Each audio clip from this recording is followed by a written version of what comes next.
my Hogwarts onesie, repping the gear tonight. This weekend, I had my brother's wedding, and wow, there's so many things to process from that. It was a very rich experience, a lot to it.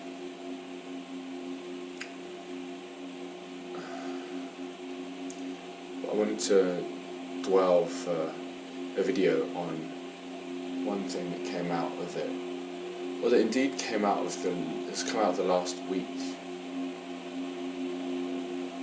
Yeah. So George's his wife, God, sounds weird to say, Hayley, her brother, his partner Corey, I got on really, really well with. Really well, you know, like not just like, oh yeah, they're nice, but like, you know, connected. And we talked a little about having, you know, support networks, people who talk to you about your journeys.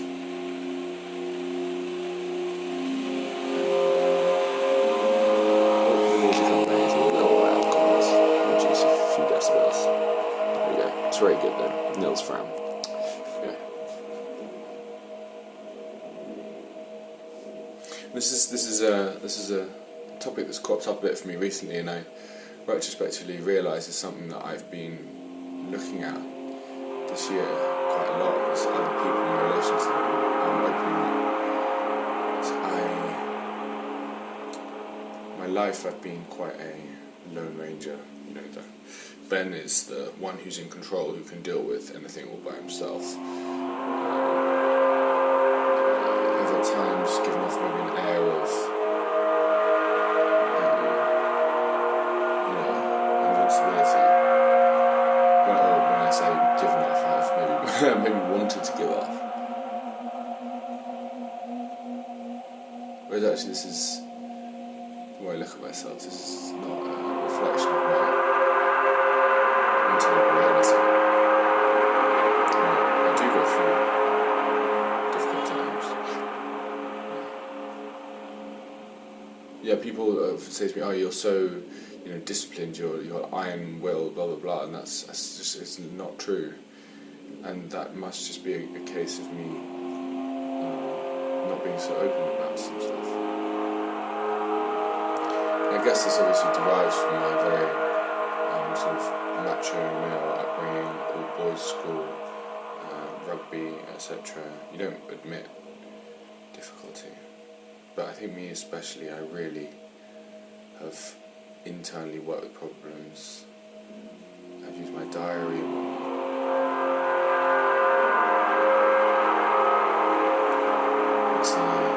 And when I started creating this video diary, you know, I'm putting these videos on YouTube, so technically people can watch them. And actually, one or two of the videos that I sent out, I sent to people, with the result that every now and then, a couple of my videos get a couple of views. And in these videos, I am being actually quite frank, and increasingly so, about the extent to which I am dealing with problems that are not perfect. So I guess my having these video diaries is and putting them on YouTube, but that was a step in that direction for me in opening up.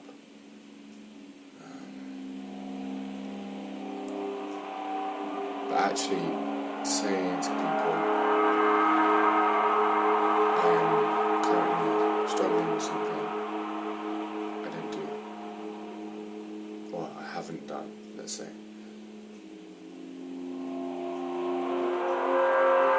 And when Andrew Corey told me about how they have, Corey in particular, how he hosts these bi-weekly meetings in which people meet up and talk about, you know, what's going on for them. I thought about that and I was like, wow, that's cool. That's a really cool thing.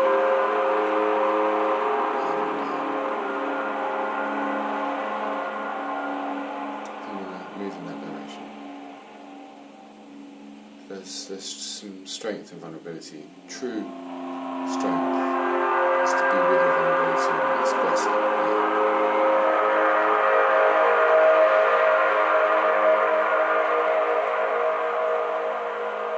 And that conversation really inspired me, and so I'm recording this video and I'm going to send it to Andrew and Corey. Hello.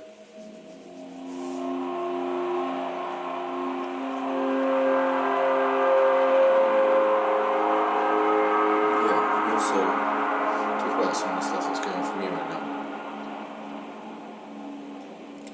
So I've always had quite a obsessive, addictive personality. Really take things too far sometimes. I had a tendency to kind of drive myself into the ground, into oblivion, that kind of self-punishment. When I was younger, it was alcohol and then weed and then various things. When I stopped them, it's like there's that impulse to implode is still kind of there, and I'm trying to figure out what that is at the moment, and where that comes from. And one of the ways that's manifested is in my relationship with food.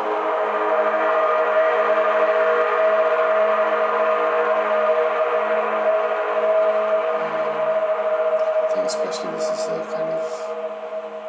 the result of years of quite controlling dieting. But recently, as I've controlling what I eat doesn't make sense to me so much anymore. And indeed, controlling anything in my life doesn't make sense to me anymore. But in other areas of my life, not controlling myself, exercise and writing and doing what I want to do with my friends, that's just led to me leading a more present, vibrant, amazing, intuitive life. Whereas with food, it's like, wow, just completely lost any ability to control myself. Had this tendency to be like, okay, I need to in some way drive myself into a bit of a pit. But if I'm not drinking or doing other things, if food is the way that I know how to do it, I will block off emotions to intoxicate myself. And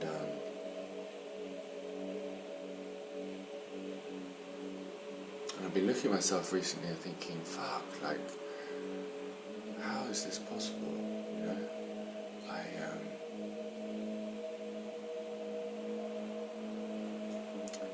I've worked on myself so much, I'm so loving to myself in a lot of ways, really quite aware of how I am in a lot of ways, what's going on in my head, and then with all this, I'm healthy in so many ways. You take me to a doctor scan, I'm perfect. Sleep well, all so many good things. Where does this come from? Why do I do this? How am I still finding a way to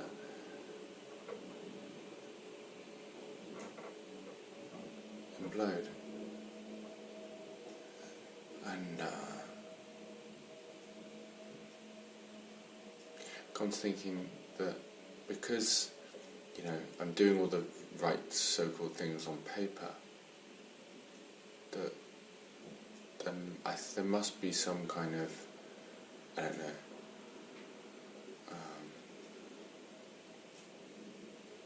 something unresolved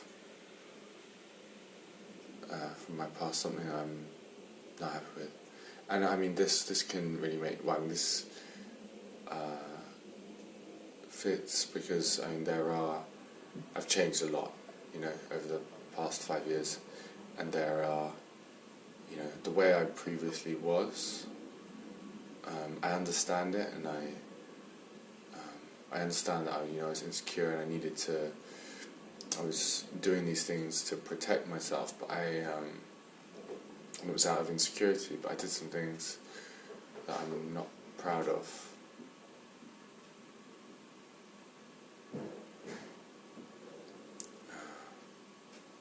Yeah, and so as a result, and I wonder whether that kind of has led to somewhat lack of self-acceptance, which has driven these tendencies. Let's see. As a result, I've decided to take psychotherapy, so this would be tomorrow. I'm having my second session. I suppose I'm also having psychotherapy because I'm, well, two other reasons. One, I'm just interested in it as another modality of expressing oneself. I've obviously found my diary incredibly cathartic over the years, and really come around to thinking of a multi-layered approach to introspection is effective. And then the last is, personally, if I want to be an Alexander, or a teacher of some sort in the future, then looking at how psychotherapists talk to do I use the word patients, would be interesting to me. Because I'd be interested in knowing how to talk to patients in a way that makes them feel as comfortable as possible.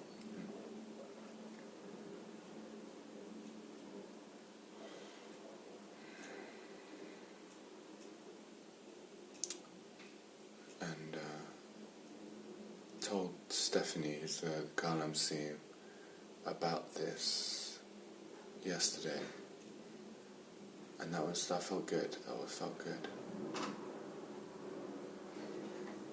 Because I realised that this kind of destructive eating habits become a bit of a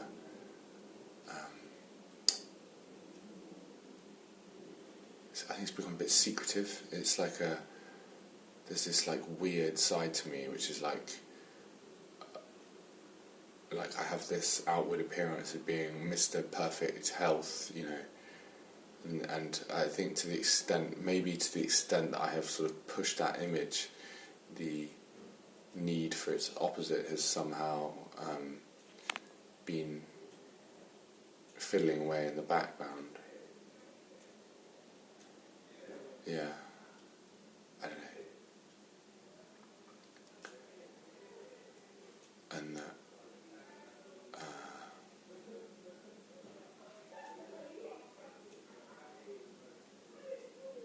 yeah, it's like all the behaviours that I do, it's all kind of in secret. It's got this secretive vibe.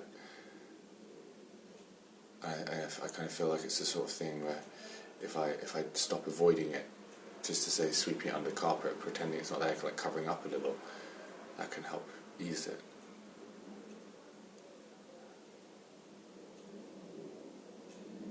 Because man, I can't tell you how much I've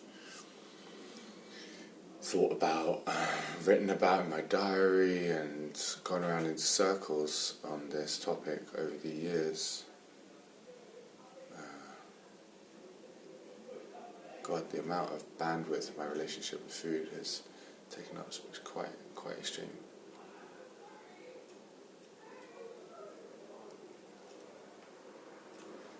Which is fascinating because, yeah, and outwardly it looks like I am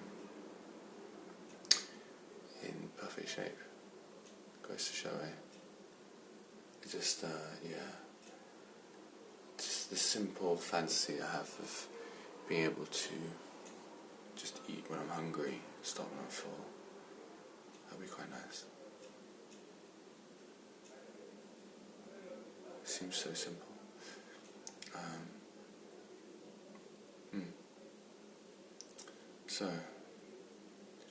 So moving forwards, I think just moving away from a bit of food and just talking more generally about support networks. I realised that in my Alexander Technique teacher training group, I've got a really good support network there. You know, a couple of times a week I meet up for 4 hours. And basically, Alexander Technique is practicing surrendering, and at the same time we're touching each other. So this is a perfect time to be open and vulnerable, and other people have been to me, I suppose. So why can't I be to them as well?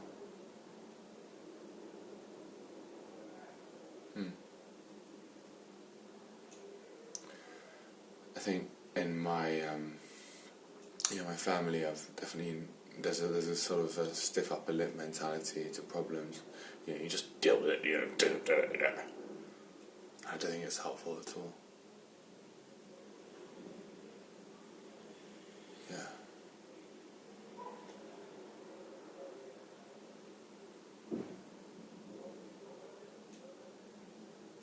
And I suppose if I'm ever going to be some kind of teacher of anything, then I really want to be able to look people in the eye and say, look, I'm acting from a place of integrity here. I'm really not sweeping things under the carpet. I'm open with myself and with others. Yeah. Okay, cool, thank you. And Corey and Andrew, thank you so much for our chats this weekend. I really, really love you, and I hope you enjoy this video. Let me know what you think. Good night.